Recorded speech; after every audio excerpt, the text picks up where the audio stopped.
Okay, so this is BIDMAS, 3 plus 4 times 5. Sometimes people use BODMAS or BIDMAS, but we're going to be using BIDMAS as at foundation level. We only really use the indices. So we have 3 plus 4 times 5. Has it got any brackets? No. So we don't need any brackets. Has it got any indices, which is like our squared and square root? No. Has it got any division? No. But it does have multiplication, so we do that sum first. So 4 times 5 we know is 20. So we write that down. And then we're just left with 3 plus 20, which we know is 23. And then that is that question complete. Write down a fraction that is equivalent to 4 over 36. So with this, we can do anything, because as long as you do the same to the top as you do to the bottom, it is equivalent. So I could divide the top by 2 and then divide the bottom by 2. That's one option. That is an equivalent fraction. So it's just after any fraction. So there's multiple things. I could times the top by 2 and times the bottom by 2. But whatever I do to the top, I have to do to the bottom. That's really what we need to remember here. Lots of different things we can do. We could divide by 4, 1/9. Whatever I do to the top, I must do to the bottom. Eduqas likes these questions. We turn in a fraction into a percentage. You just need to remember that percent means per 100. So percent is out of 100. So if I can change this fraction to be out of 100, I'm going to be able to turn it into a percentage. So because I know that there are 5 20s in 100, I'm going to need to multiply the top and the bottom by 5. Remember what with the question we did before, whatever I do to the top, I must do to the bottom for it to be an equivalent fraction. So I have 11/20ths, and I multiplying the bottom by 5 to make 100, and then multiplying the top also by 5 to make 100. 11 times 5 is going to give me 55. So that's going to give me a fraction of 55 out of 100, which is now easily convertible to a percentage, and it's going to be 55%. Okay, find 3/7 of 14. So I don't like to just say something like divide by the bottom times by the top. I like to imagine it, so we're going to find 1/7 of 14. So first we need to divide by 7 to find 1/7. So it's like having 14 shared between 7 people, they'd get 1/7 each. So you've got 14 divided by 7, which equals 2. I then need to find out 3/7, so multiply that by 3 to get 6. 2 times 3 is 6. Work out 30 times 0.5 all over 5. So that fraction symbol, or the fraction line, can also be seen as divide by. So of is equal to times. So I always say of equals times. So another way of saying that is 0.5 of 30, or half of 30, which is going to give me 15. I can then divide it by 5, 15 divided by 5, and that's going to give me 3. 15 divided by 5 equals 3.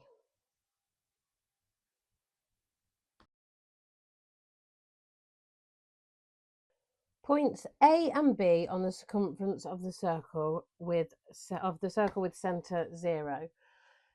Circle the name of the straight line AB. So in this case, the line is a chord. Very difficult to remember all of your circle definitions. Just something that you need to revise. The different names. There isn't a method I've got for remembering the names, so just trying to remember the names. Another one that they might test you on is the tangent. They always say it's like me going off on a tangent because it's outside of the circle. You've got different other ones, obviously radius and your circumference, that you would need to revise. I would say the ones written there are the main ones you do need to revise. Radius, chord, circumference, a tangent, arc. I would say they were the main ones names you would need to revise. And the next question, AC is the diameter of the circle. Draw the diameter on the circle above and label the point C. So we need to draw that from going all the way across and make sure it goes through the centre, and not forgetting to do the last point labelling the point C, because you don't want to lose a mark there. So make sure you do label that point C. Okay, next question. Calculate the size of each of the angles W, X and Y. So we've got three different rules here: angles on a straight line, angles around a point, and angles inside a triangle. So you've got our three different rules here. So the first one we're going to go for is W. A full circle or a full swirl is 360 degrees. So for whoop, all the way around 360 degrees. So you've got 360 minus the one inside the triangle. So you're minus the 95. And we'll calculate that sum, and that will give us our W.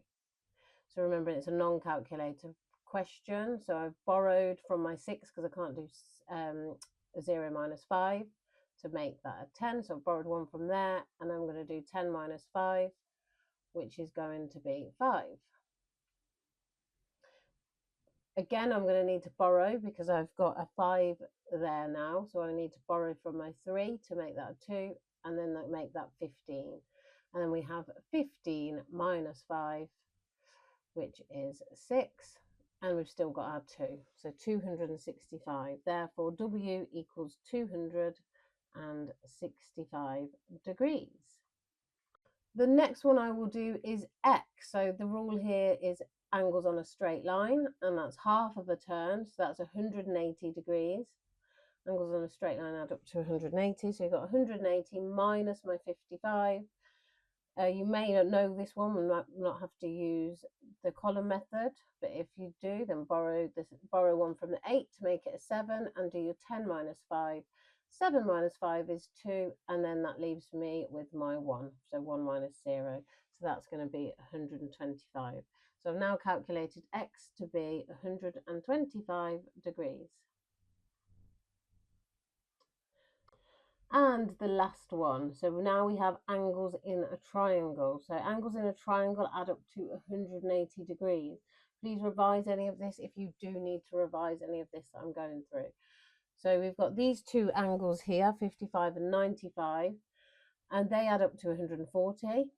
So I'm going to have to do 150, sorry. So we've got 180 minus 150, and that's going to leave me with 30 degrees. 180 minus 150 equals 30 degrees, and now I have calculated Y to be 30 degrees.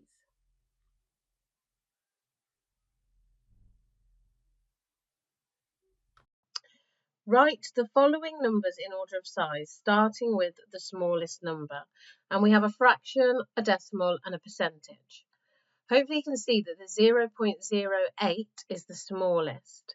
So 0.08 is going to be our starting number, starting with the smallest. And we can write that as a fraction as well if you wanted, and it's going to be 8 over 100 because we've got 0.08, so it's in the hundredths. We then need to see if 3/4 is smaller or bigger than 76%. Well, hopefully you do know that 3/4 is 75% or 0.75. However, you could, like we did before, multiply the top and the bottom by 25 to get 75 over 100. But that is 75%. And then you're able to see there, 75% equals our 3/4. And then hopefully you're able to see that 76% is then the bigger one. A packet of mixed wildflower seeds contains 200 seeds. 1/4 of the seeds are poppies, 30% of the seeds are daisies, the rest of the seeds are cornflowers. How many of the seeds are cornflowers? So we have 1/4 of the 200, 1/4 of the total is going to be 50. So 200 divided by my 4 is going to give me 50. We now need to work out 30% of the 200. So because they are daisies. So in order to do 30%, the easiest way is going to be to do 10% and then calculate 30% from there. So 10% is nice and easy for us because we just divide by 10 and knock off a 0. So we have 10% of 200 is going to be equal to 20. We can then use that to work out the 30%. So 10%, 10%, 10% is 30%, or 10% times 3 is going to give me 30%. So all I need to do now to work out 30% is times my 20 by 3 as well to give me 60. Therefore, 60 of the seeds are daisies. So we have 50 of the seeds being poppies and 60 being daisies. And because the rest of the seeds are cornflowers, we're going to need to work out the total number of the other seeds, which is 50 at 60, 110. So we do 200 minus my 110 is going to give me 90. So that is the rest of the seeds, and they are the amount of seeds that are cornflowers. So there are 90 seeds that are cornflowers. Theo and Anya are buying food and drink for a picnic. Theo buys a salad and 5 identical packs of chicken sandwiches. The salad costs £3. The total bill is £18 and 3 pence. Theo says this bill must be wrong. Explain why Theo is correct. So we know that the salad costs £3 and there's only one of them. So if we take that off the total bill,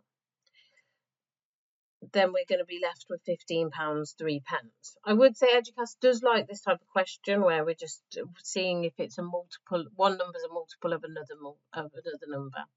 So we've got that £18 and 3 pence minus £3 is going to leave us with £15 and 3 pence. And we know that there's 5 chicken sandwiches. So if I was to try and do 15 divided by 5, that's not going to work. It's going to be 3p divided by 5 is going to be less than a penny each, which we're not going to have buy something from a shop that's going to be £3 and 0.00. It's going to have to be rounded to the nearest penny. So as it's not a multiple of 5, it cannot be the total bill. There must have been a mistake. Someone's made a mistake. Part B, cold drink deal. Buy 1 cola, get 1 lemon fizz free. Anya needs 4 bottles of cola and 5 cans of lemon fizz. A can of lemon fizz costs £1 5 pence, and she pays £9.45. So as you can see, every time she buys a bottle of cola, she gets a free lemon fizz, and she's bought an extra can of lemon fizz. So she's going to need to take that off the total price. Because she has an extra can of lemon fizz. So in order to do this question, the first thing I'm going to need to do is subtract the £1 5 pence, the extra can of lemon fizz, away from the £9.45. So that's going to be the first thing I need to do. So I've got £9.45 minus my £1 and 5 pence. So £9.45 minus my £1 and 5 pence. So that's going to leave me with £8 and 40p. So the rest of the cans of lemon fizz were for free. So we got them for free. So we just need to divide it by the 4 bottles of cola in order to find out the bottle of cola. So we've got £8.40 divided by 4, which is going to give me £2 and 10 pence. And that is the final price. £2 and 10 pence. And we can write that in there. £2 10 pence. Please make sure you do your final answer and maybe even underline if you want. Next question. Draw a hexagon that has exactly 1 line of symmetry on the grid below. I like hexagons. They are a 6-sided shape. It's not a regular hexagon where all sides have to be the same. So I just need to draw a 6-sided shape with 1 line of symmetry. Being really careful here to make sure that all lines are not the same size, because then it will have 6 lines of symmetry. So I'm going to do 2 slightly longer lines on each side. Make those lines slightly longer. So I've done 3 lines so far. And then I can do 2 slightly shorter lines with 1 at the bottom. So 2 slightly shorter lines. And as you can see, if I was to draw a line of symmetry down the middle, I would only have one line of symmetry. The other lines from line to line, it's not going to give me any lines of symmetry. Obviously, should have drawn this with a ruler really, but as you can see, the basics, it does have one line of symmetry, and it is a six-sided shape, making my hexagon. The diagram accurately shows two lines, AB and BC. These lines are part of a quadrilateral ABCD. Point D is missing. We need to use this information to complete the quadrilateral ABCD. And we're given the following information, that AD is parallel to BC, angle BCD is 60 degrees, and CD is the same length as AB. So we need to draw this. So parallel means the two lines are equal distance apart. So this line needs to go across from A but be parallel to BC. The first thing I'm going to do in this case is measure angle BCD. So I measure angle BCD, which is B to C to D, and I'm going to measure that angle there using a protractor. When using a protractor, and you will get tested on using a protractor at the Eduqas paper, make sure the corner, the middle, lines up with your line. Make sure the lines line up and put your protractor in the middle. You then need to measure from the 0, so not the one you're not going to count down, same as a ruler. You need to make sure you're going from the one that starts as 0 and not the 180. Measure down to your 60 degrees, and if you make a little line somewhere, you will be able to see where you need to do your line. So you do a little point next to 60 degrees. There we go. It's a bit harder on a computer than if you had a pencil and a piece of paper. So draw your point there. And once you've done that, you can remove your protractor and get a ruler to make sure you have a straight line. And draw your line going down. And then all you need to draw is your parallel line. So once you've done that, you just need to draw your line and make sure it is parallel to the other line. It's important now that you make your line so it's straight like the other line. So you could test it, just make sure it is straight next to the other line. And then you can draw, that would mean it's parallel because it will have the same gradient. We won't go into that and unnecessarily confuse you. Draw your line across there, and then that is your shape done. Remove your ruler, and there we go. It then asks us, what is the name of the quadrilateral ABCD? And we know that BC are parallel, and you can see that AB and DC are also parallel. So it's going to be a parallelogram.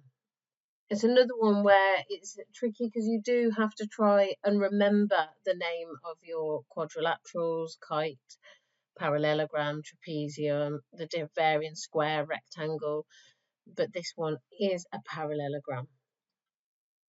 So if you need to revise 2D shapes, quadrilaterals specifically, please revise that.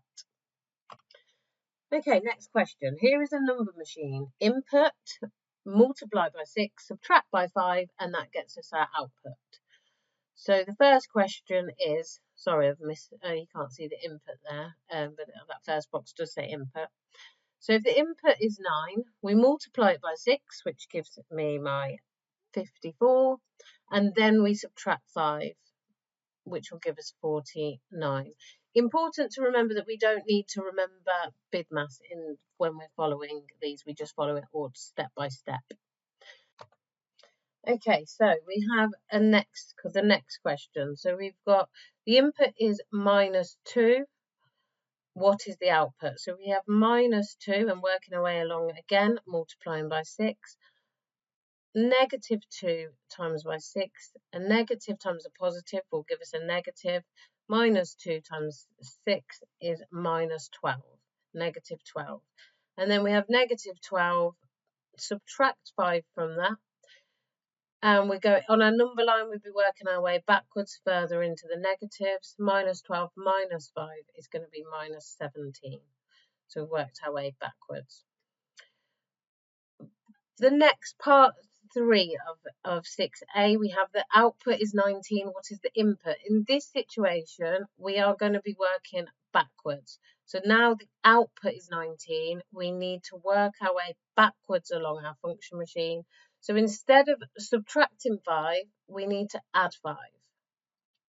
And instead of multiplying by 6, the opposite, remember in maths, where every action has a reaction, so an inverse, every sum has an inverse, we need to divide by 6. So the opposite of multiplying by 6 is dividing by 6. So you've got 19 plus 5, which gives us 24, and 24 divided by 6 is going to give us 4. And we could check that we'd get back to 19 if we input 4. 4 times 6 is 24. Subtract 5 would give us 19. So when the output is 19, the input is 4.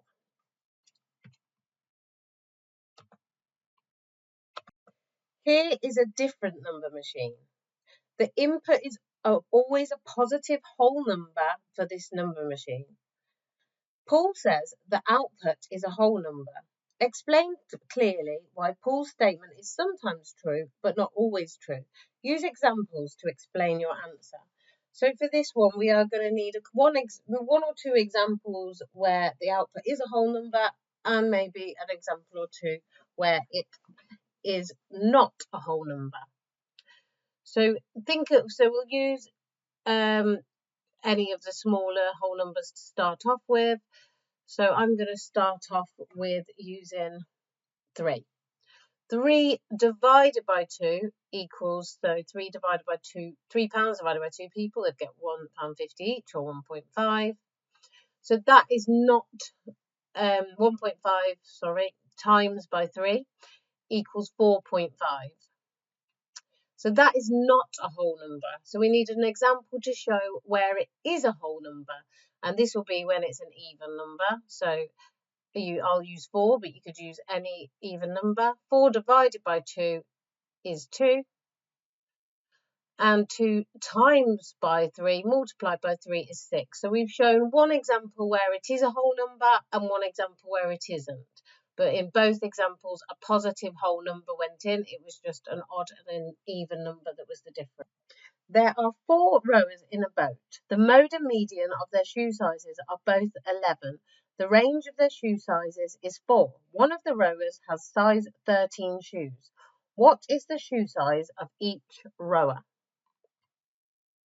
So we're given a few key bits of information here. We know that one of the rowers has size 13 feet, so we can write that down. And we also know that the mode is 11, so at least 2 of them must be 11.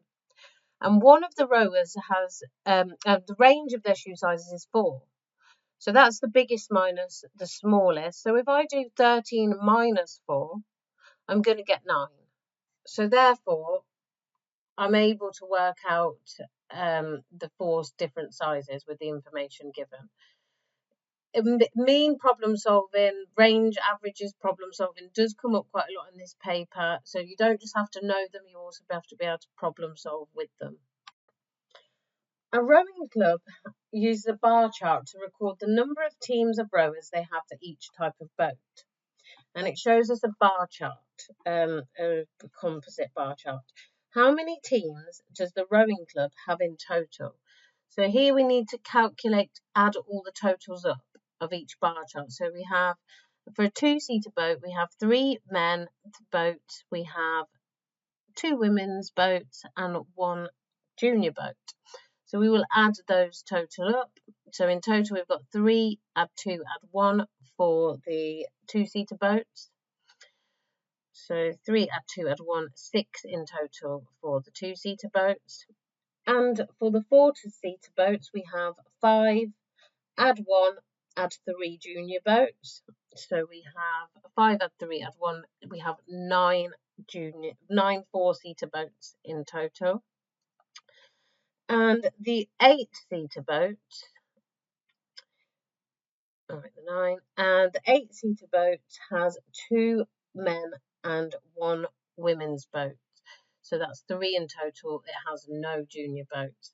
So all I need to do now is add the 6, the 9 and the 3 up to give me 18 boat teams in total. Now the next question. Rona is a junior rower at the club. What is the probability that Rona rows in a junior 8-seater boat? Well, considering there's no junior 8-seater boat, the probability will be 0. So the probability will be 0, impossible, but it's asked for probability, so we want to give it a numerical value, so it is 0. If the probability was certain, it would be 1, but it's not. It's impossible. There's no boat, so it will be 0. Mary owns a cafe. Mary's lunch menu is for 2 courses, a main course and a dessert. The lunch menu is 2 courses for £10, fish, curry, pizza, salad, and dessert, apple pie and toffee pudding. So this is a listing combinations problem, and it's better to do it strategically to make sure we don't miss any out or repeat any. So we'll start off with fish, and we exhaust all options with fish. So you have fish and apple pie, and fish and toffee pudding. There's no more desserts that can go with fish, so we move on to curry and apple pie and curry and toffee pudding. Making sure we exhaust all of them, doing each 2 pudding with each of the main courses. So then we have pizza and apple pie, pizza and toffee pudding, and salad and apple pie, and salad and toffee pudding. So it's asked us how many different 2-course meals it's possible to have, and I just need to count, and there is 8. Mary says, if a customer has a dessert, the probability that they choose apple pie is half because there are 2 desserts. Explain why Mary might not be correct. Here, the mark scheme wants an answer such as apple pie might be the favourite, or in my case, toffee might be more popular. It wants a kind of like an obvious answer that there might be. People have different preferences, people like different things, so you want to put something in there that just makes sense, as in it's not just by a probability, and to do with actually people and choices as well. So that's the kind of answer you want to put into there. So people might have different preferences. I've written there.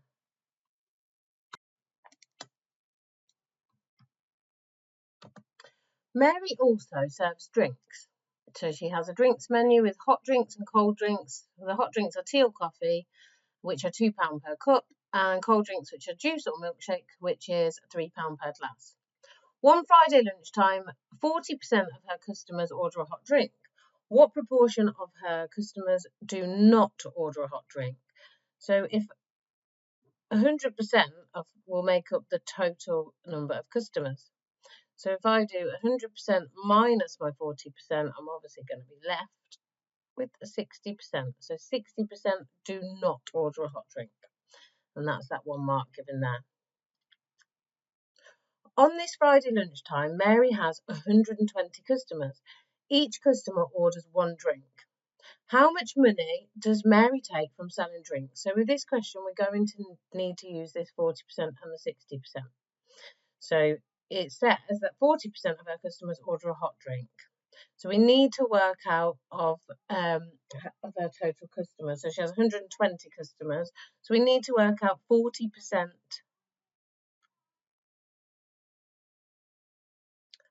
of the 120. So easiest way to do this one, again, is to work out 10%. So 10% is so much easier on a non-calculator paper because we just divide by 10. So if 10% equals 12, 40%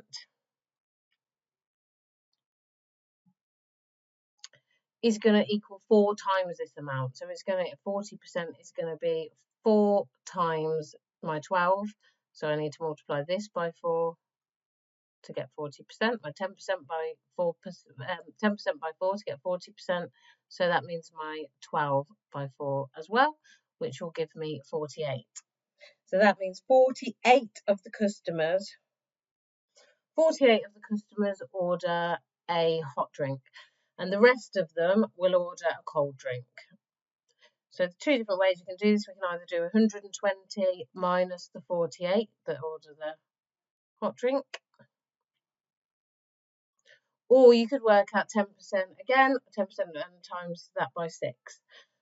So 48, so we borrow 1 from there. So we've got 10 minus 8, which is 2. And then we have 11 minus 4, which is 7. So 72 cold drinks.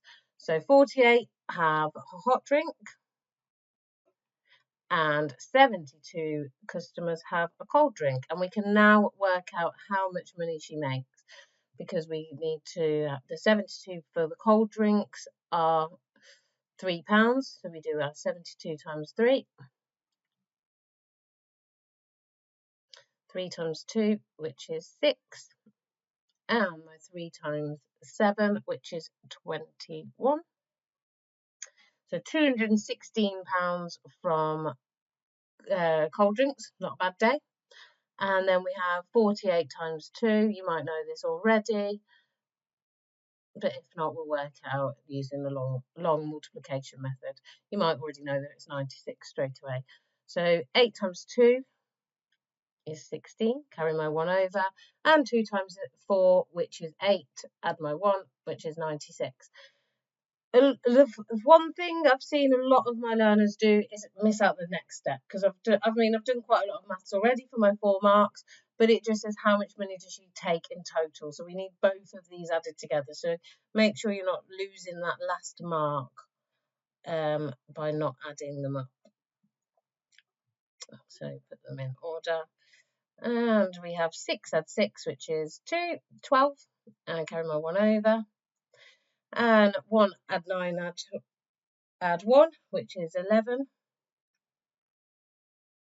Carry my 1 over. And my 2 add 1, which is 3. So in total, she has taken £312. Sorry if my working out's a bit messy here. Probably should have kept it a bit neat, but you get the idea, and we've done it step by step.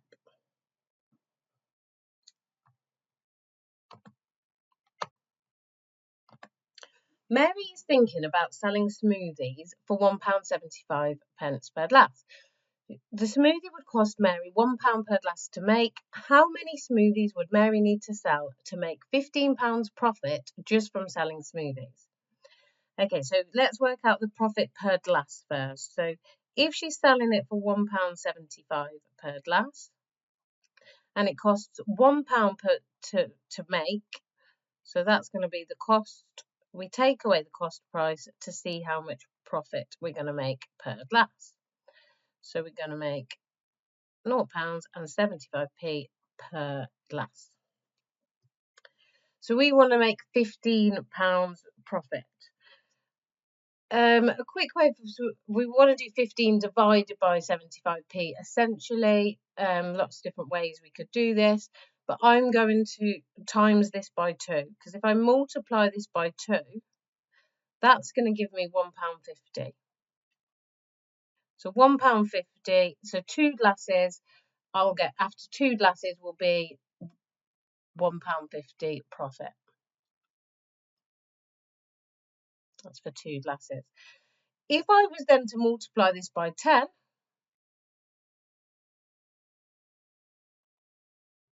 that's going to give me the £15, isn't it? So that's going to give me the £15. But I'm also going to need to multiply my 2 glasses by 10. So that's going to give me 20 glasses. So £15 will take me, well, Mary, sorry, not me. I'm not selling smoothies. So I'm going to need to sell 20 glasses of smoothies in order to make £15. So you could finish off just making sure that they know your answer is 20.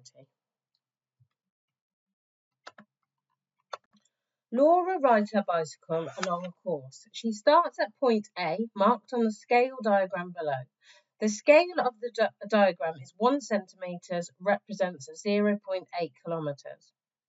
So the first thing it's asked us to do is write down the coordinates of point A.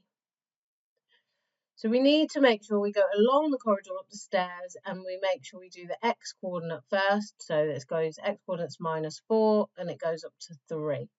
So -4 first because x always goes first, and put brackets round your final answer. Laura rides to point B at 1, 3, then to point C at 4, -2, and then to point D. Mark the positions B and C on the grid.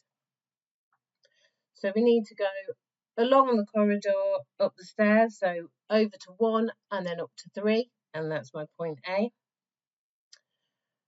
And over to across to 4 and down to -2, and then we've marked those coordinates on the grid. Laura takes 20 minutes to ride from point D directly back to point A. Her target speed for this part of the journey is 24 kilometers per hour. The scale of the diagram is 1 centimeter represents 0.8 kilometers. Does Laura meet her target speed? You must show all your work in. Okay, so first thing you're going to need to do here is measure the line. Obviously, because this is on the computer, it's not exact like it would be on the paper. However, if it was exact, it would be 10 centimetres. We can then go to our question again and complete the question. So, Laura takes 20 minutes to ride from point D, directly points back to point A. So she has gone 10 centimetres. So we know that's 10 centimetres, but as we know from the scale, 1 centimetre equals 0.8 kilometres. So I'm going to need to multiply this by 0.8, or we want 0.8 of it, or 8/10 of it, we might say. So that's going to be, that's going to be 8 kilometres. Because you're multiplying that by 10, so it's going to be 8 kilometres.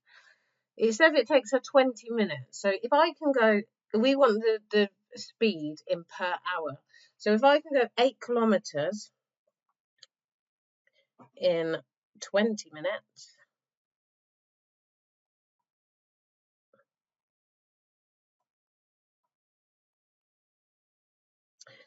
then I want to see what I can do in 60 minutes, because we know 60 minutes is an hour.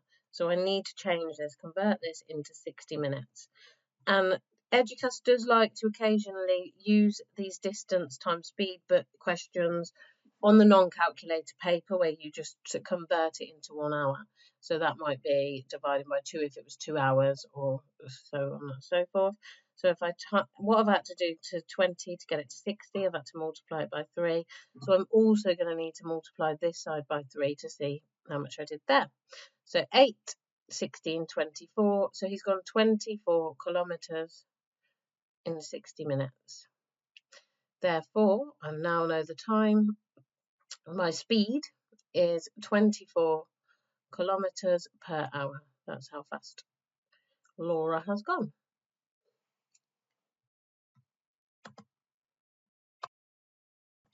Question 10 is work out 5 squared plus 49. So we have 5 squared, which is 5 times 5, which is 25. And the square root of 49 is 7. So we just need to add 25 and 7 to get 32. Knowing your square numbers is really handy if you do know them, but remember with the square root, it's essentially asking you what do I times by itself to get the number 49. So knowing your square numbers is really handy. By first rounding each number in the calculation to one significant figure, estimate the value of 42 times 96 all over 11. You must show all your work in. With this type of question, please make sure that you do estimate and not actually calculate 42 times 96 divided by 11, because there's so much more work. It's really important that the key word is in bold, it's estimate. So I see so many people lose marks for actually trying to do the full maths when it's a lot easier than it would be if you actually calculated the whole thing. So we have 40, which is 42, rounded to one significant figure, and 100, rounded to, which is 96, rounded to one significant figure, all over 10. So that makes it a lot easier. So 40 times 100, I add those 2 extra additional zeros on, and I divide that by 10. So 4,000 divided by 10 is going to be 400, because you just knock the 0 off there. So many marks are lost for not estimating. If you do need to revise significant figures, please do. Question 11A. The pictogram represents the number of people using a breakfast club on certain weekdays. So comment on the design of the pictogram. Well, the key says that the hand stands for 4 people. Personally, obviously, you probably noticed that a hand has 5 fingers, so it's very confusing. If you were to just look at it and quickly look at it without the key, you would automatically think 5 people, wouldn't you? So it looks like it's more, if you know, like if you wanted half the amount of people, it would be 2.5. It's very confusing, I would say.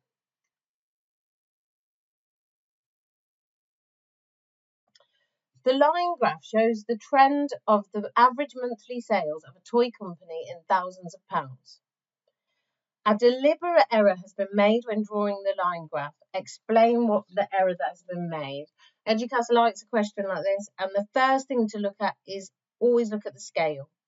So by looking at the scale, you'll be able to see that it's going up from 1 to 3. It's not going up in even intervals like it should, 1, 2, 3. So it's very misleading, isn't it?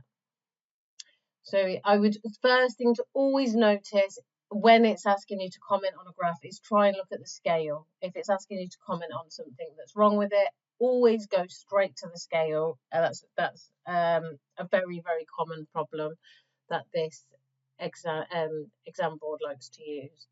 So the scale, mention something about the scale.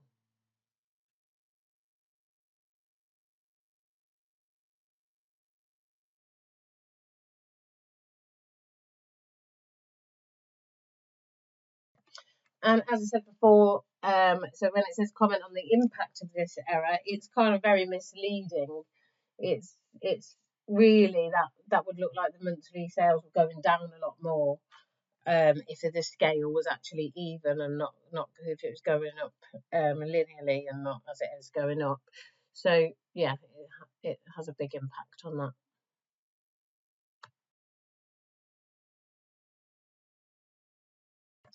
Archie owns a small business. He bought pens and cards to advertise his business. He wanted the number of pens to be as close as possible to the number of cards. Archie spent exactly £250. Each pen cost £3 and each card cost £1. How many pens and how many cards could Archie have bought? You must show all your work in. So here, for every pen I buy, I want to buy 1 card. So the total of 1 pen and 1 card is £4. So if I divide the total cost by the £4, I'll be able to see how many around about I can buy 1 pen and 1 card each time. So I want to do the 250 divided by the £4 to see how many times I've bought 1 of each. So using bus stop method, how many 4s go into 25? We have 6 with 1 remainder. How many 4s go into 10? And we have 2, remainder 2. So that means I'm going to have bought 62 pens and 62 cards is going to give me as close as we can get to the £250. Because we've got 62 times 3 is going to be £186. And my 62 times £1 is going to give me my £62. And we can see how close we can get to the £250 and how much we have left over. So we have £2 left over, not enough to buy another pen, but we can buy 2 more cards. Not enough to buy another pen, but we can buy 2 more cards. So it's 62 pens and then an additional 2 cards. Archie raised a total of £800 from 2 investors. These investors were paid 5% per year simple interest on the amount they invested. Complete the table. So the table says that Fred and Suri both invested £500 and £300, and we need to fill out the missing parts of the table. Simple interest is a little bit easier to calculate than a compound interest. However, we wouldn't want it in real life because we don't mind it on debt, but we want really in savings, we want compound interest, which is interest on top of interest. But simple interest for an exam question, nice and easy to calculate because we just calculate the interest and multiply it by the number of years. So let's calculate the Fred's total interest first. So the first thing we need to do is work out 5% of the 500. So 10% of 500 equals 50, because we know we can just knock off the 0. And 5% of 500 is going to be half of my 50, or half of 10%, which is 25. We then just need to work out the interest for the total interest for the 3 years. So 25 times 3 is going to be 75. So the total interest for Fred is £75. Okay, now we need to calculate the number of years Cherry or Suri paid interest on. So the total interest is £60. And we're given the amount invested. So we need to work out the number of years. So we slightly need to work backwards for this question. So if I work out 5% of 300, that's going to give me 15. That's from me calculating 10% of 300. So calculating 10% of 300, knocking the 0 off, 10% of 300 is 30, and then halving the 30 to get me 15 because half 10% is 5%.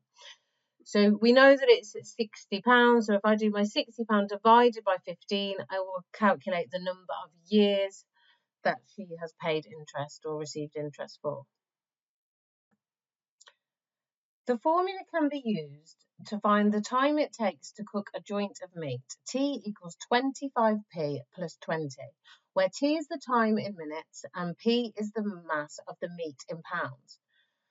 Question part A, when P equals 0, T equals 20. Explain whether the formula is valid when P equals 0. So with this question here, obviously that when P equals 0, that's the mass of the meat. If there's P equals 0, then there's no meat. It can't be valid when there's no meat because you'll be cooking nothing in the oven. So for this question, it is literally just trying to use the common sense and saying, if there's no meat, there's nothing to cook. Complete the table below, then draw the graph of T equals 25p plus 20 for the values 1 to 4 for P. On the graph, paper opposite. So in order to complete the table of values, we will need to complete some substitution. So we'll be substituting each of the values of P into the formula.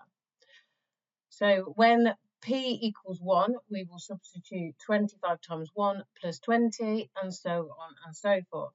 So for the first value, we have T equals 25, and instead of P, we put 1. So 25 times P plus our 20. So in substituting each value for P. So the first one we're going to do is our P equals 1. Okay, so we have 25 times 1. We'll substitute that into there. 25 times 1 is just going to give me 25. Plus my 20 equals 45. So put that into my table. 25 plus 20 equals 45. So when P equals 1, T equals 45. And now we substitute our value 2 in. So we've got 25 times 2. 25 times 2 equals 50, plus my 20 equals 70. So when P equals 2, T equals 70. So we put that into our table. At this point, you may be able to spot that our table of values is going up in 25s. So if you're able to spot that, you can just keep adding 25s along. If not, keep substituting the values in as you go along to make the 25 times 3, 25 times 4 in order to get each value. Once we have completed the table of values, we are then able to work out our coordinates. So we have two coordinates, 4 sets of coordinates, 145, 270, 395, so on and so forth. So we were able to plot the coordinates onto our graph. So coming back to our table of values, we have 1 and 45, 2 and 70, 3 and 95, and 4 and 120, and we can use this to plot the coordinates on our graph. So going along, we have 1 and 45. Some of these scales are sometimes a little bit tricky to read. We go across to 1 and up to 45.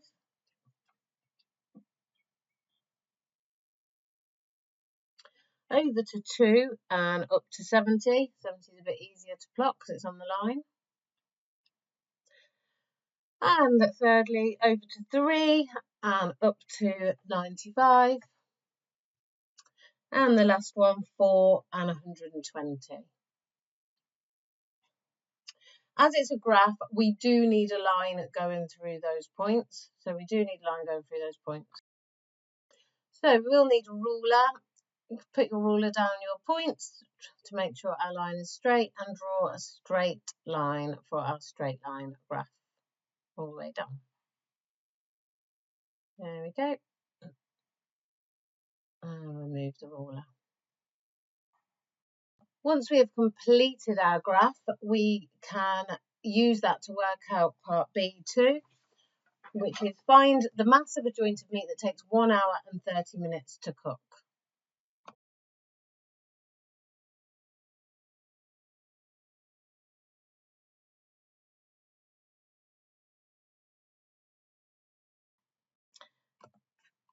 Once we have this, once we have our graph, we've worked out, so 1 hour and a half is 60 minutes plus 30 minutes, which is 90 minutes. Sorry, it's not exact on my table. So we go across from 90 minutes and back down, and you can see that is around 2.8 pounds. So we can use our graph to estimate or to give the time or weight either way round. So when T equals 90, P equals 2.8 pounds. On to part C. Tasnia wants to cook a joint of meat that has a mass of 2 pounds. She also wants to bake some potatoes. She knows the potatoes will take 3/4 of an hour to bake. When the meat has finished cooking, it must be taken out of the oven and left for 15 minutes before it is ready to be served. She wants to serve the potatoes at the same time as the meat. How long after Tasnia puts the meat in the oven should she put the potatoes in the oven to bake? We know from a table of values that a joint of meat mass 2 pounds takes 70 minutes to cook, plus the 15 minutes that needs to be added on the end is 85 minutes. So it's going to take 85 minutes to cook the meat. The potatoes will take 3/4 of an hour. So that's 3/4 of 60 minutes. So 3/4 of 60 minutes is going to be 45 minutes. If I then take the potato time off, so how long the potatoes are going to take off the total time of the meat, because that's when we're going to want to put the potatoes in. My 85 minutes minus my 45 minutes. So I'm going to, if I put the potatoes in after 40 minutes, everything will be ready at the same time. Question 14. Which scatter diagram would show the relationship between the age and height of a child? Put a tick in the box below the correct scatter diagram. As a child grows older, they obviously get taller as a child grows fairly quickly. So graph 1 would show a child shrinking. We don't want that.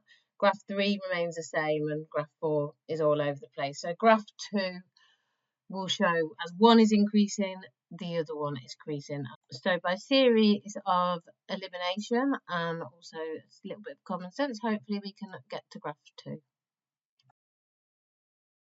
The scatter diagram shows the exam results in maths and science of a class of GCSE students. 2 students had higher marks in science than they did in maths. Write down the maths and science marks of these 2 students. In this one, we want to look where the science mark is higher than the maths one. So you can see the 2 values, the 2 points that are lower, below the other point, so a bit lower than the other points.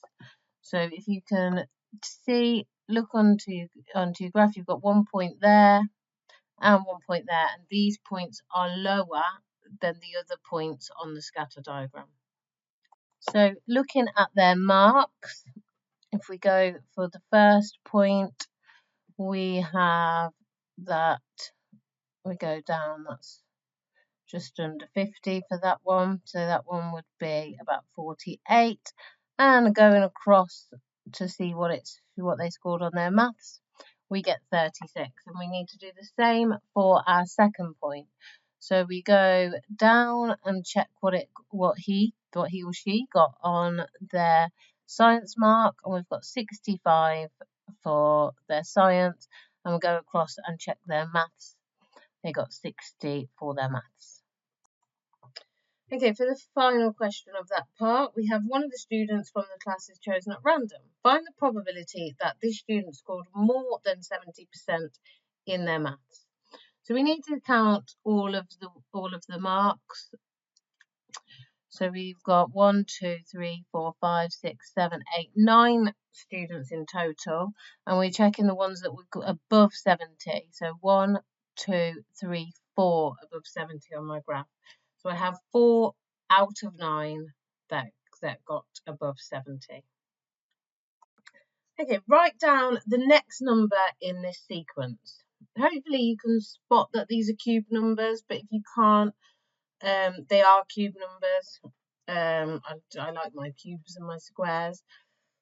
But so it's just 1 times 1 times 1, 2 times 2 times 2, 3 times 3 times 3, 4 times 4 times 4. So it's asked us to write the next one, which will be 5 times 5 times 5.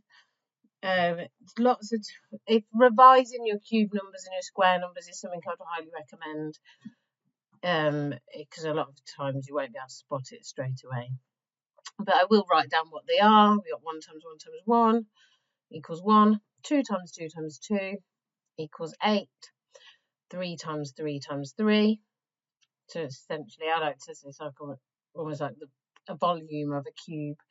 4 times 4 times 4 equals 64. So the next one is inevitably going to be 5 times 5 times 5. So you have 5 times 5 times 5, which equals 125. So the next term is 125.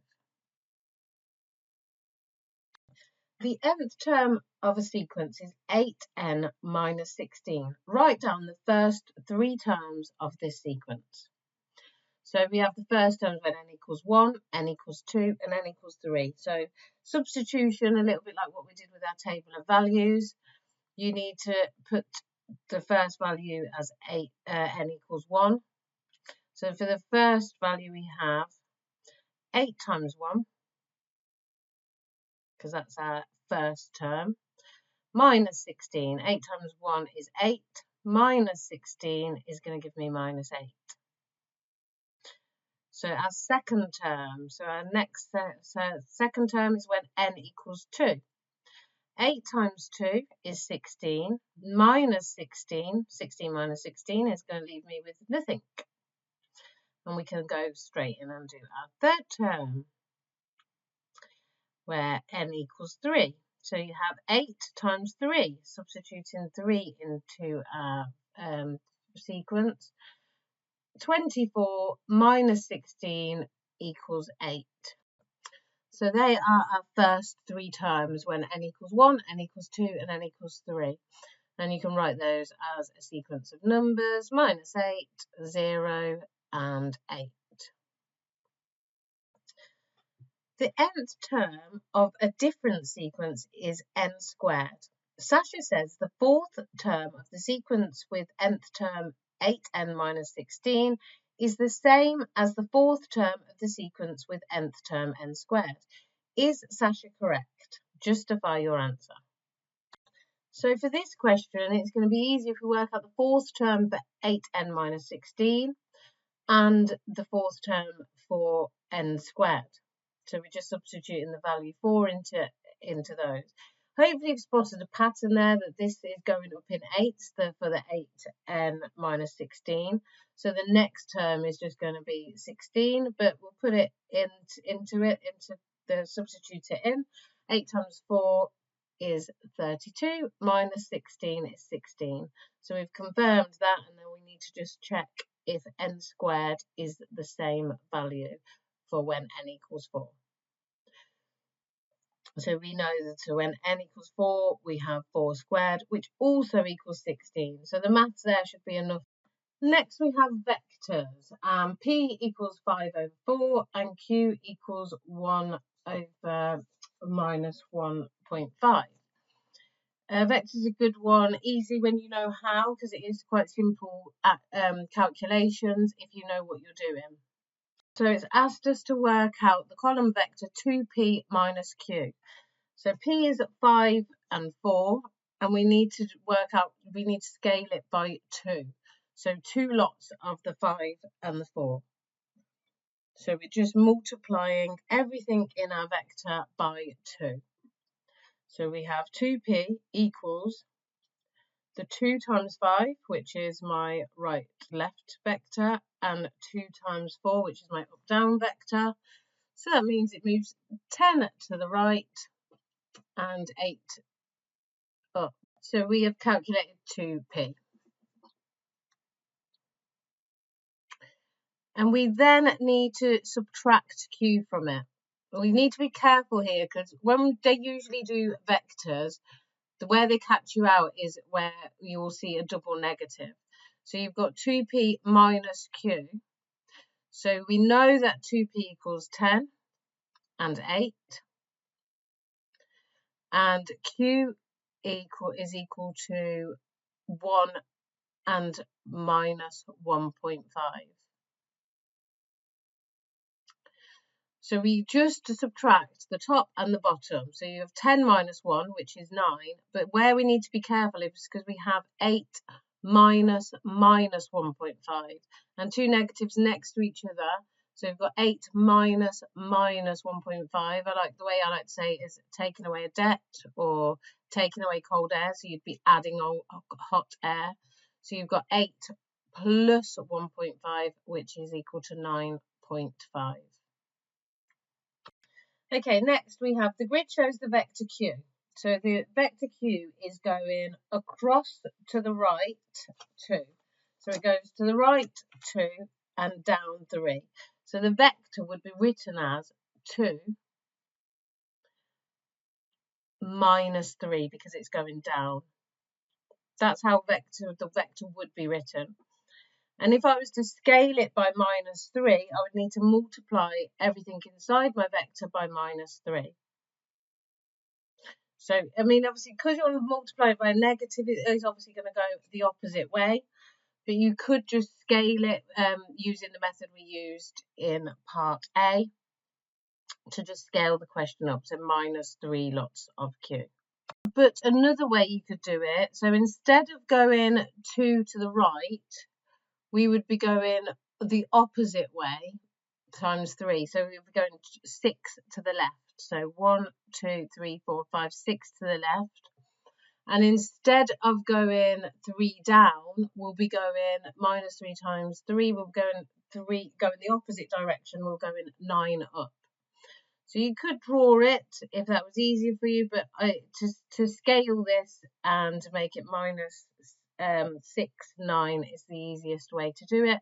And then you're just drawing your vector on. It's always a bit trickier using a rule out this way. So once you've drawn it on, the other thing is to make sure the arrow is going the right way. So when you've drawn a vector, so if it's going, it's because it's going from the bottom to the top. So I might draw my line there, but I need it to know that we're not going from the top left to the bottom right. We're going from the bottom right to the top left. So you do need to be clear on your vector and make sure you put your arrows on. So we're going from the bottom upwards, so we'll put that arrow facing that way. However, just in case you did want to know how that would actually look as a vector, so I'd multiply my 2 by minus 3. Minus 3 times 2 equals minus 3 times 2 equals minus 6, and minus 3 times minus 3 equals 9. So that vector has shown there going across left to the left 6 and up 9. Tina is carrying out a survey to find out how people use their mobile phones. Here is a question from her survey. What do you use your mobile phone to do? Tick one box. State one criticism of the question. Okay, one criticism is, where is the doom scroll tick box? I mean, nowadays everyone loves a good doom scroll, don't they? Like social media, there isn't many options, so I would say not many options. On the mark scheme, they say they do not allow you don't have a phone, but that's why I think that's because they probably only ask people with phones.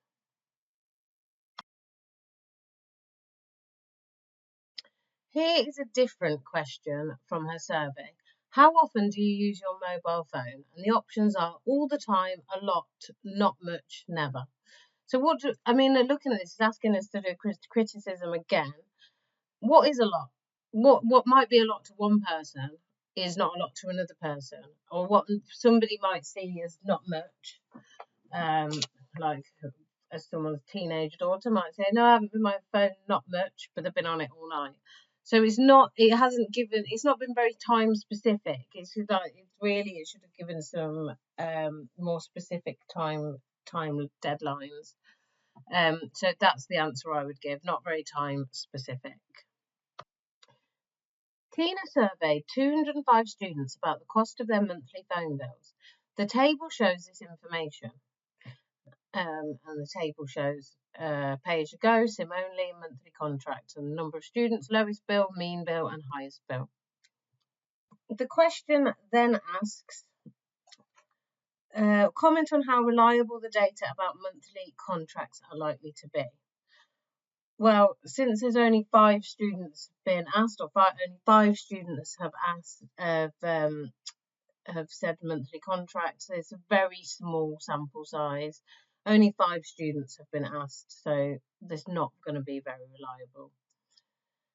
So I would say not very reliable, very small sample, not even small, very small sample, and mention there that it's not very reliable. I haven't written that, but you should really write that it's not very reliable. Okay, part 2. Using the data in the table, Tina compares the cost of pay-as-you-go with the cost of SIM-only. Tina says that students who use pay-as-you-go have both the lowest and highest bills. Make further comments to explain why Tina may think SIM-only is a better deal, pay-as-you-go is a better deal. Complete each of the following statements. So looking at the table, pay-as-you-go has a highest bill of £70. However, it has a lowest bill of £5. Whereas SIM-only, the highest bill is only £18. So the highest it's gone is £18. So SIM-only could be a better deal because the highest bill is only £18 in comparison to the £70 pay-as-you-go deal. So that obviously is going to be a lot more tempting. However, coming on to the pay-as-you-go deal, that's got to lower the lowest bill. So £5 per month, much more tempting than £15 a month. So the lowest bill is only £5. So that's why that's just something you can observe from the table. It's just using a bit of statistics and mathematical statistics to compare deals, as we do in real life. I did with my broadband earlier to look for the best deal.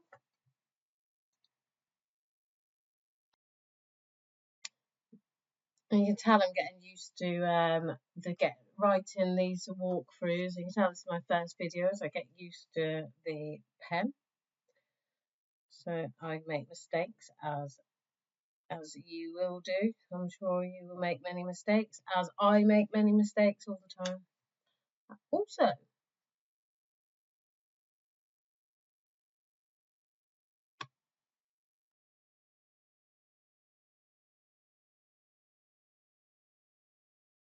okay, using a ruler and pair of compasses, construct a perpendicular from A to the line BC, and you must show your construction arcs. So this is a question that doesn't come up very often. It's not something that I would spend a lot of time drumming into my learners. However, in preparation for the exam, however, it might be something you're good at and that you can get marks on. So essentially, you want to make arcs going from the point A. Going from the point A and going across your line. So going from the point A, you want to make a little arc going from your line. And you could even, because you want two lines, you could even just make a full arc, or you could just make 2 points, but they must be from the line A. You can then move your compass.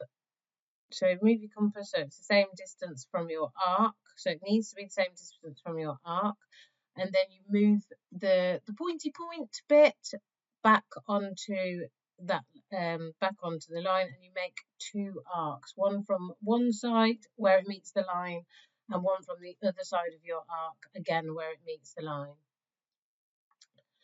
Once you have done that, it should be a perpendicular line. You can, if you want to, also move your compass and to make 2 arcs by the top point as well, by your A point, just to make sure it goes through. Flip your compass.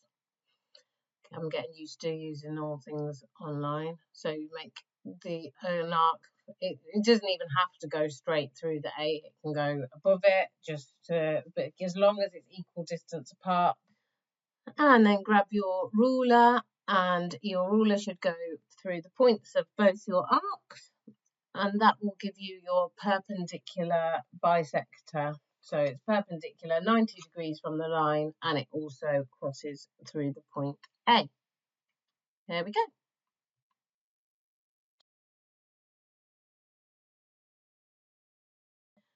Okay, expand and simplify the double brackets, x minus 5, x plus 2. I will do some more videos on this, hopefully, because the quadratics do come up quite a bit. But the way I'm going to do it is because I need to multiply x with everything from my brackets x plus 2. So I'm going to just expand that bracket with this as a singular bracket first. So x times x is x squared, and x times 2 is 2x. I then have minus 5, and I need to multiply everything with it with my x plus 2, my minus 5 with everything in my brackets, my x plus 2 brackets. So you've got minus 5 times x. So minus 5 times x is going to be minus 5x. And you've got minus 5 times plus 2, which is minus 10. I can then combine my like terms. So I've got x squared, and I've got 2x minus 5x. So 2x minus 5x is going to give me minus 3x. So it's going to be x squared minus 3x.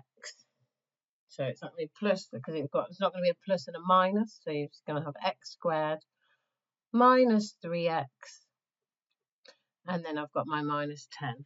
This is where you could use grid method or a different type of method, but that's just me getting that question done now. Okay, simplify 3a squared times 6a to the power of minus 1. So you've got your 3 times 6, which is 18, and then you've got your index rules. So if that's something you need to revise, please revise index rules, as it will definitely come up. But here you've got a to the power 2a squared times a to the power minus 1. So when it's multiplying with the base the same, you need to add the indices. So you've got 2 plus minus 1, which is just 2 minus 1, which gives me the a to the power 1. And a to the power 1 is just an a on its own, so it's just 18 to the 18a. The variables x and y connected by the equation y equals 25 over x. Circle the correct statement. It's going to be one of the bottom ones because y is the subject of the equation.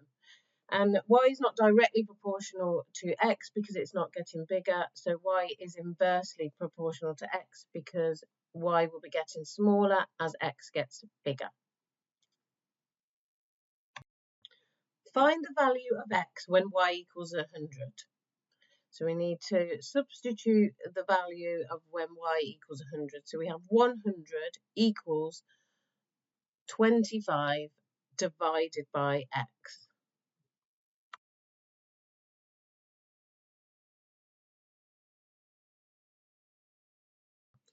It can always be a bit trickier when x is at the bottom of our fraction. We need to divide by x. Because obviously you can see that 25 times 4 equals 100, but that won't go on the bottom because 25 divided by 4 does not equal 100. So we need to divide it by a quarter. So putting the 4 underneath a 1, so doing a 25 divided by a quarter will give us 100. So it's doing almost doing the inverse, the opposite. So instead of dividing by 4, you're dividing by a quarter, which is like the inverse. And if you think about it, a quarter equals 0.25, and if you were to divide it by 0.25 or even times 0.25 by 100, you would get the 25. So that works out there. So either x equals a quarter or x equals 0.25.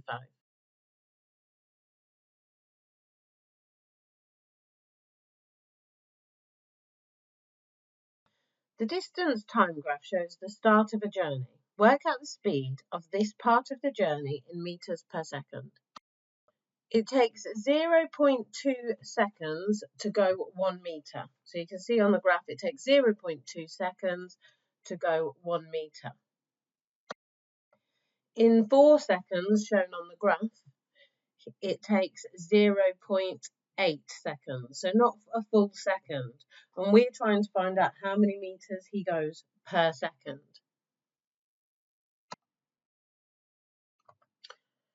I'm going to go with the per meter because you can go 0.8 seconds in 4 meters, but it's going to be easier if I work from 1 meter and my 0.2 seconds.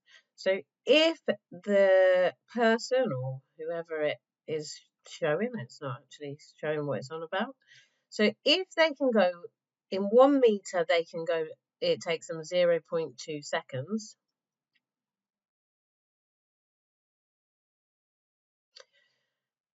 Hopefully you know that there is 0.5, there is 5 0.2s in 1 second. So it's in a whole one. So if I multiply this by 5, I'm going to get 1 second. And that's how we want it. We want it in meters per second. So we want to see how many meters he's gone in what he could go in 1 second. So if I've multiplied this by 5, I also need to multiply this by 5. So he has gone, his speed is 5 meters for 1 second. So here I have 5 meters per second. And then that's that question done. On to question 21. So part A, we have simplify 15 pi minus pi. That's just the same as if I had 15x minus x. How many pies do I have? What flavour pie is it? So I have 15x minus x is 14x. Same way I have 15 pies minus minus one pie. So I've got 15 pies and I take away a pie. How many pies am I left with? I'm left with 14 pies. Part 2, we have work out 12 pi divided by 3 pi. So 12 divided by 3, there is 4 3s in 12. So 12 divided by 3 is 4. And then we have pi divided by pi. If I'm sharing anything 10 divided by 10, it's going to be 1. It doesn't matter what I'm dividing by itself, it's always going to be 1. So pi divided by pi is 1. And I'm not going to write 4 times 1 next to each other. So the answer is only 4. So the answer is only 4. The diagram shows a circle inside a square. The circumference of the circle touches all 4 sides of the square. The perimeter of the square is 24 centimetres, and we're asked to work out the area of the circle and give our answer as a multiple of pi. I like these questions because you don't always need to get confusing and complicated with the decimals. You can just leave your answers in terms of pi. In order to work out the area of the circle, we need the radius because the formula is pi r squared, pi times radius. So we need to work out the radius. We're given that the perimeter of the square is 24 centimetres. So we're given that the perimeter of the square is 24 centimetres and there are 4 sides. And they're all going to be equal sides because we know that the sides of a square are all equal. So if I do 24 divided by 4, I'm going to get the sides of my square, which are 6 centimetres. That will give me the diameter of the circle. We need the radius. So the radius is half of the diameter. So if the diameter is 6 centimetres, the radius is going to be 3 centimetres because it's half of the 6. I then need to do my radius times pi radius squared. 3 times 3 is 9. So it's once you get to this stage, I mean, it is a tricky question, but once you get to this stage, if you're able to even get this far, you may have even received 2 marks. So once you've done that, you just need to substitute your radius into the equation. 3 times 3 squared is 9. I know it says pi r squared, but pi 9 doesn't work well for my maths. So I'm going to put 9 pi and put the constant in front of pi.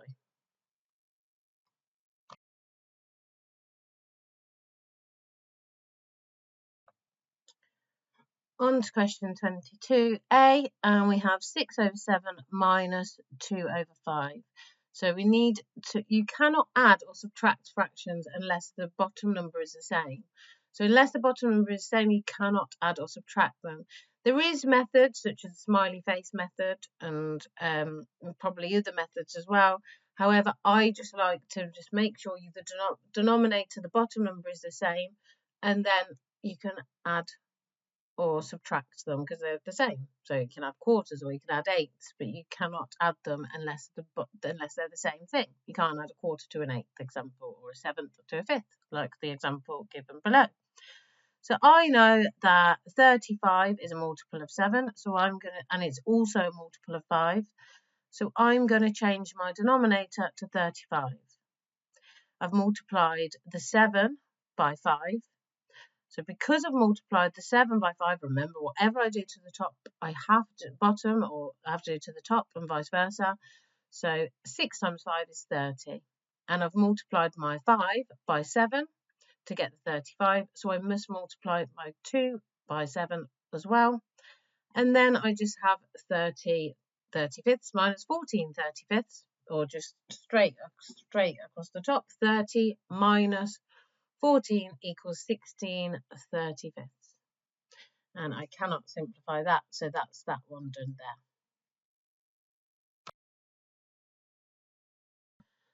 Okay, so for the next question, we have some integers, A, B, and C, and they are in the ratios A to B is 4 to 5, and B to C is 7 to 11. We want to find out what the integers, because they're whole numbers, are when it's A and B and C. So we need to combine the ratios. So this is a combining ratio problem.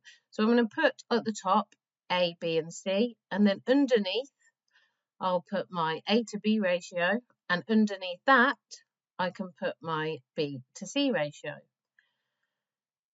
And similar to fractions, whatever I do to the left, as long as I do it to my right, that's an equivalent ratio.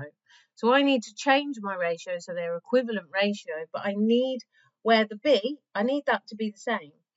And like the question above, that was a 5 and a 7, the lowest common multiple is again going to be 35. So as long as that number, as the B is the same, then we can move forward and combine our ratios. But again, we need to think, what did I do to my 5 to make it 35? And I need to do the exact same thing to the 4. So I multiplied the 5 by 7, so I also need to multiply the 4 by 7. So 4 times 7 is going to give me 28. So now I have 28 and 35. I can now move on to my B to C. Again, that the B is that's what we're combining. We're kind of making that the same. But essentially, all I've done is changed my 4 to 5 ratio to an equivalent ratio and changed it to 28. Multiplied them both by the same thing to make it 28 and 35. That's all I've done there. Just created an equivalent ratio. I then do the same with my B to C. I've multiplied my 7 by 5 to get the 35. So I also need to multiply my 11 by 5, which will give me 55. I can't simplify this ratio anymore because we've got 4, 7 goes into that number, but we haven't got any 5s. We've got 5 and a 7 goes into that, 5 and 11, they're all prime numbers. So we can't simplify that anymore. So it's just going to be 28, 35, and 55.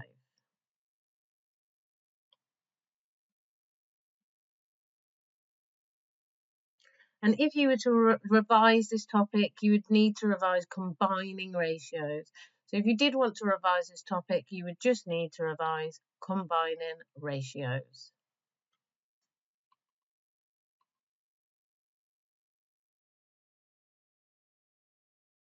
And part B, the length of string has been cut into 2 pieces in the ratio 3 to 5. The longer piece measures 205 centimetres. What was the original length of the string? So drawing boxes, I always find if you're unsure on ratio, draw your parts. And here I've got 3 parts for my smaller section and I have 5 parts for my longer section. And it says that my longer piece measures 205 centimetres. That means the 5 parts given there, so the longer piece, so for the 5 boxes, because obviously 5 is bigger than 3, that is going to measure 205 centimetres. So with ratio, our main aim is finding what one part is, and then we can find answer any question. So how many 5s go into 20? So there we have 4. We're going to skip the 2 because we know that it doesn't go into 2, because our 2 is going to be carried over. So 5s into 20 is 4. 5s into 5 is just 1 whole 5. So that is going to be 41. So each of my parts is going to be 41 centimetres long.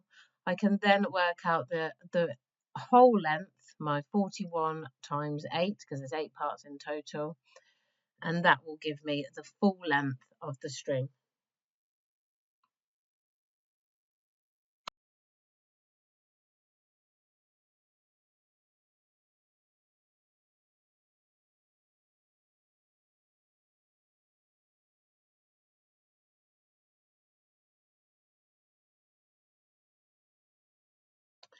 So my final answer is 328 centimetres.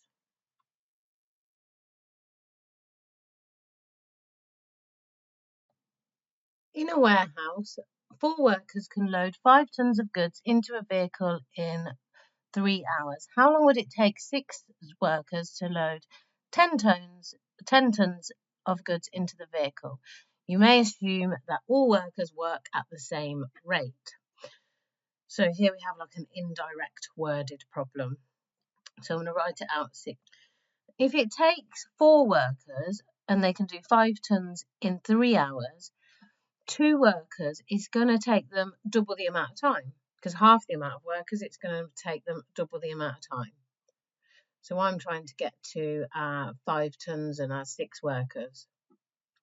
But 4 workers is not a factor or anything of 6, but 2 is. So I can now, so if it's going to take 2 workers that amount of time, then if I times that by 3, and more, so I have 6 workers, it's going to take a third of the amount of time. So I've got 3 times the amount of workers, so it's going to take them a third of the amount of time. So it's going to take them 2 hours. So 6 divided by my 3, because obviously I'm third in my time, is going to take them 2 hours.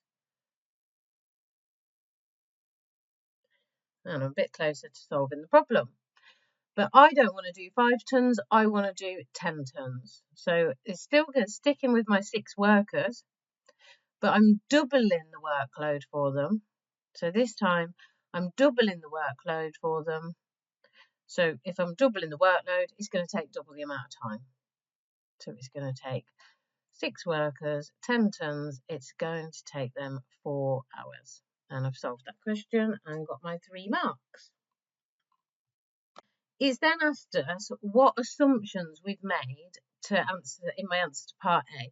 So whilst it's said it's assumed, we may assume that they've worked at the same rate, we haven't said anything about the packages being different sizes. So some things might be harder to carry or easier to carry. It might be the same weight, but they might be easier or harder to carry.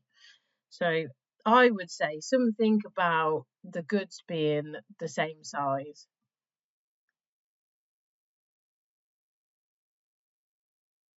You may be able to think of some other solutions there, if you can.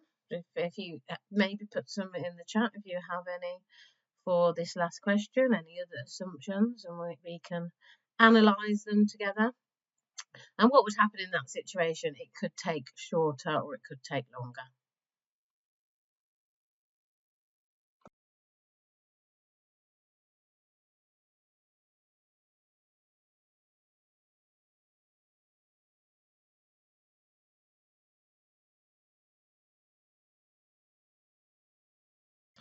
If you have got this far, I have also uploaded a predicted paper for 2026 in the summer. Please feel free to have a look at that one if you would like. I will be doing the predicted paper 2, hopefully uploading this weekend.